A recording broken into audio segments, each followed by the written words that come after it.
He told me I was paranoid for asking about his coworker.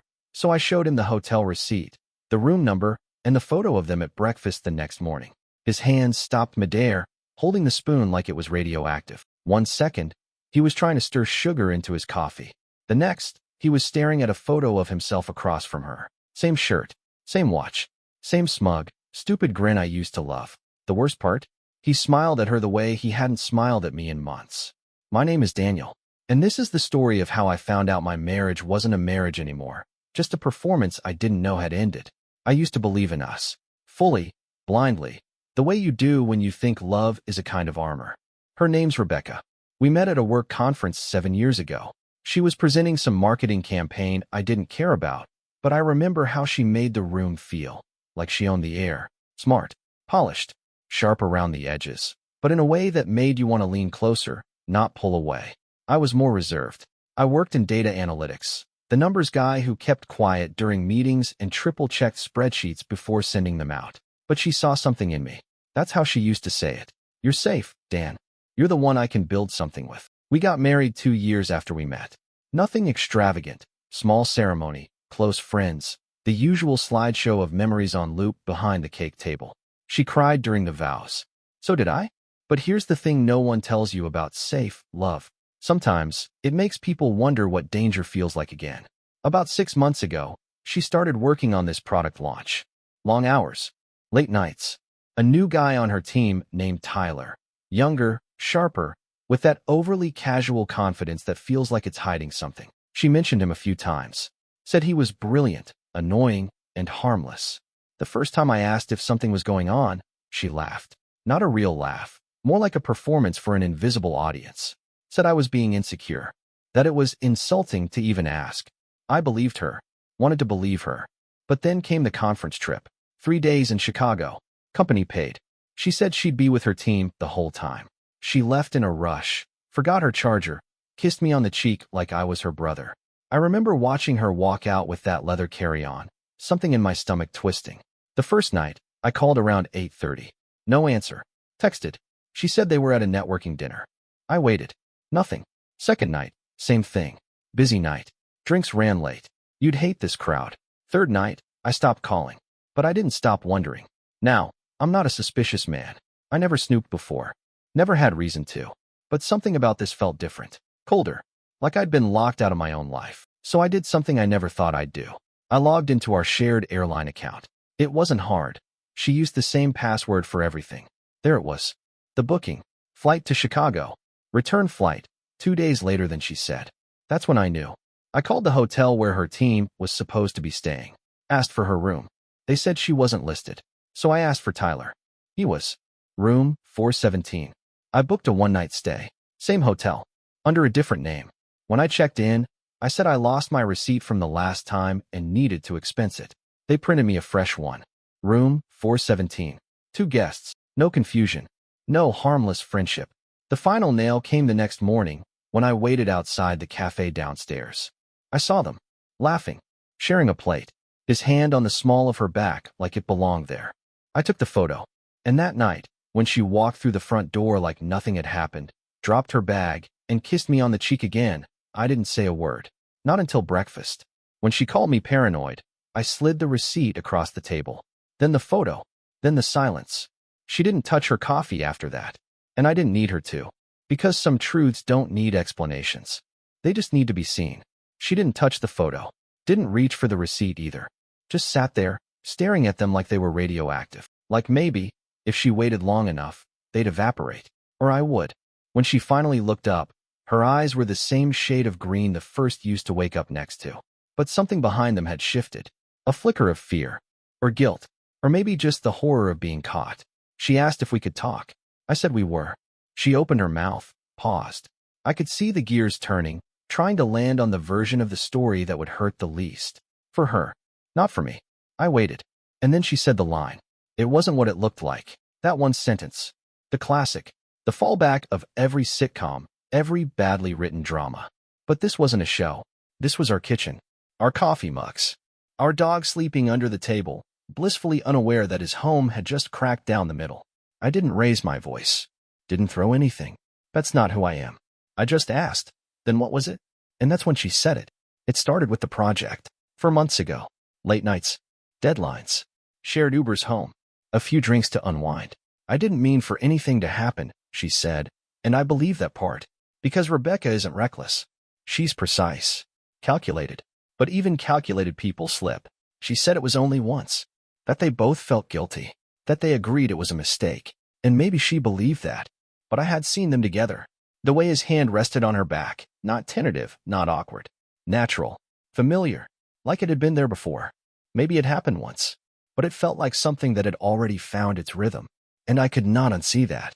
I asked why she extended her stay in Chicago. She blinked, didn't answer. That silence told me more than anything else could. So I told her what I knew, the flights, the fake hotel booking, the receipt with both their names. The time-stamped breakfast. The way his hand landed on her back like it belonged there. She didn't argue, didn't deny, just stared. And then she whispered, I didn't know how to come home after that. That line hit harder than the photos. Because I knew what she meant. It wasn't just about guilt. It was about the space between us, the kind that doesn't come from one night or one man, but from 1,000 small choices that slowly moved two people into separate worlds. She said she missed feeling seen, said I'd been distant for months, that work had swallowed me whole, that I'd stopped asking how she was doing, stopped touching her waist when she cooked, stopped watching her dance around the kitchen to those terrible 90s playlists she loved. And she wasn't wrong. We'd been drifting, but she jumped ship. I stayed on board, patching holes she never told me about. That's what betrayal feels like when it's quiet, not a knife, not a scream, just an empty chair at the table you didn't know was vacant. I asked her if she loved him. She said no. I asked her if she loved me. She said she didn't know. That was the part one wasn't ready for. I could handle anger. I could handle hurt. But I don't know.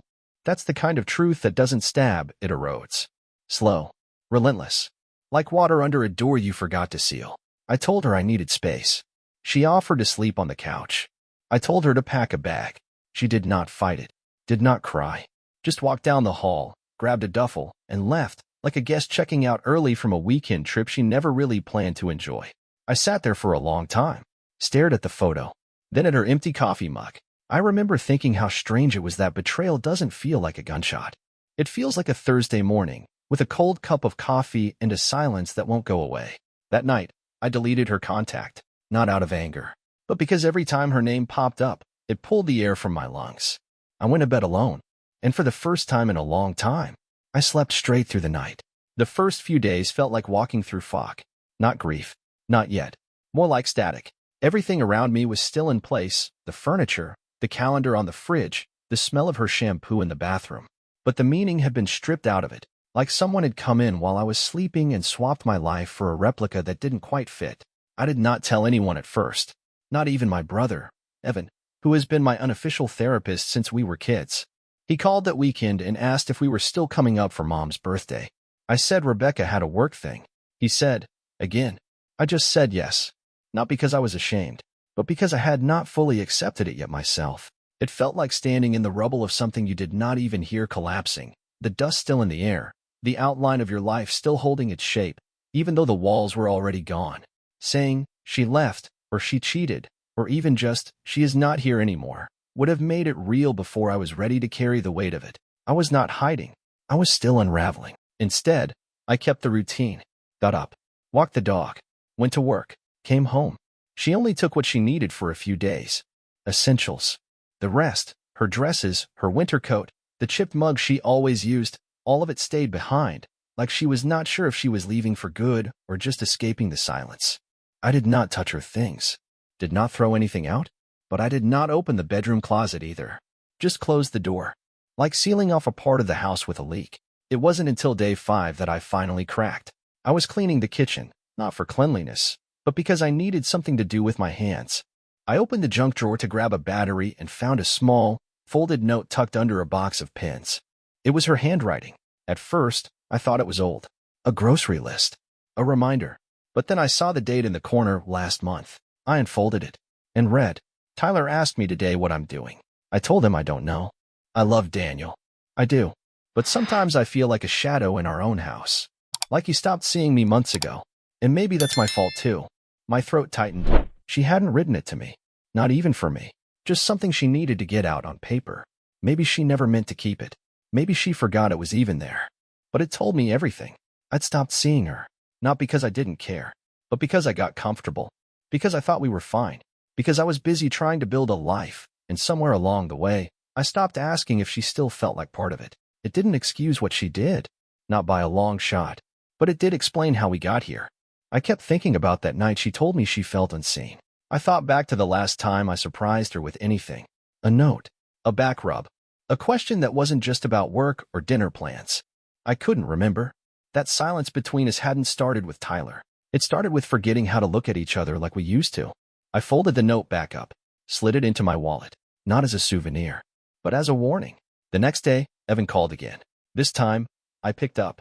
He asked how I was. I said, not good. And then I told him. He didn't ask for details. Didn't offer advice. Just said, you're coming here this weekend. No arguments. Bring the dog. So I did. Driving up to Evan's place felt like exhaling for the first time in a week. He lives out near the coast, one of those quiet towns where the waves drown out your thoughts if you let them. When I walked in, he hugged me longer than I expected. Didn't say a word. Later that night, we sat on his porch drinking beer while the sun dipped behind the trees.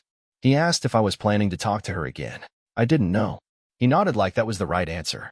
Then he said something I'll never forget. You didn't fail her, Dan. You just stopped meeting her where she was. She should have said something. And you should have listened sooner. But you didn't break this alone. I let those words sit between us. Didn't defend myself. Didn't defend her. Because both of us were guilty. Just in different ways. That night, I slept in his guest room. Dog at my feet. Salt air through the window. And for the first time since the photos, I didn't wake up angry. Just hollow. And sometimes, that's the beginning of healing. When I got back from Evan's place, the apartment felt smaller. Not in a physical way, same square footage, same coffee table that wobbled if you leaned on it wrong. But emotionally, like the space had shrunk now that I wasn't filling it with denial. I opened the closet. For the first time since she left, her dresses still hung there. Her winter coat. Even her favorite red scarf, the one she said made her feel like a movie character on a windy sidewalk. I sat down on the bed and just looked, not with anger, not with longing, but with a quiet kind of grief. You don't just lose a person. You lose the version of you that existed beside them. That night, I found myself scrolling back through our texts. Not to torture myself, I wasn't looking for clues anymore. I just needed to remember when it changed. When we changed. The last, I love you from her was nearly 2 months before Chicago. Casual. Mid-conversation. Like punctuation. I remembered reading once that most relationships don't end with a bang. They erode. We'd been eroding. A few days later, Rebecca texted. Just one line. Can we talk? I stared at it for a long time. Then typed back. Neutral place. Tomorrow. 2 p.m. She agreed. We met at the park. A quiet bench near the duck pond where we used to sit on Sunday mornings. I showed up early. She was already there. She looked tired. Older, somehow. Not in a cruel way, more like someone who'd been carrying too much for too long. She stood when I approached. Didn't hug me. Didn't reach. Just sat back down and waited. I'm not here to fix anything, she said first. I know I probably broke it for good. I didn't respond. Not yet. She looked down at her hands. Twisted the ring on her finger, the one I hadn't noticed she was still wearing. Then she said, I've been seeing a therapist. Started last week. Not because of us. Because of me. That part. That got my attention.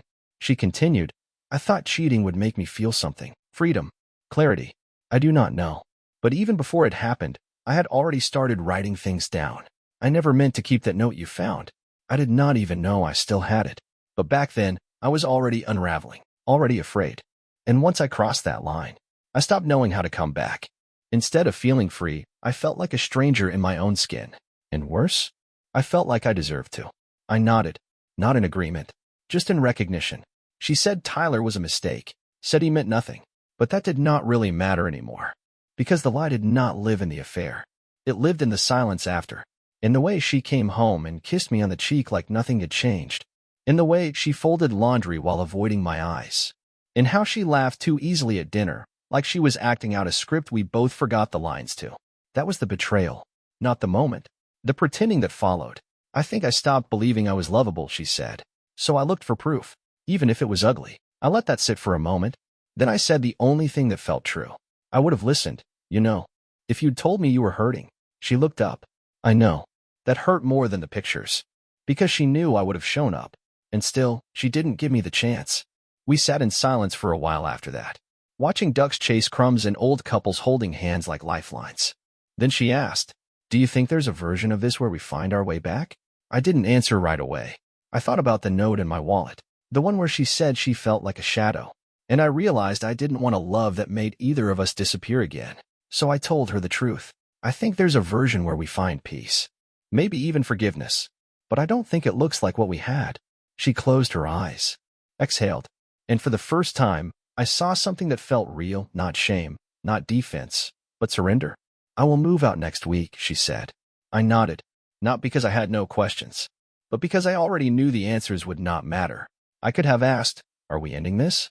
Is it a pause or goodbye?" But the words stayed stuck in my throat. Some endings do not need punctuation, just space. We stood up, did not hug, did not say goodbye. We just walked in separate directions. And in that moment, I realized something. Letting go doesn't always come with drama. Sometimes, it's just a quiet walk away from someone you once thought would be your forever. And that silence? That's not failure. That's freedom. The apartment felt different once her things were gone. Quieter, yes, but not empty.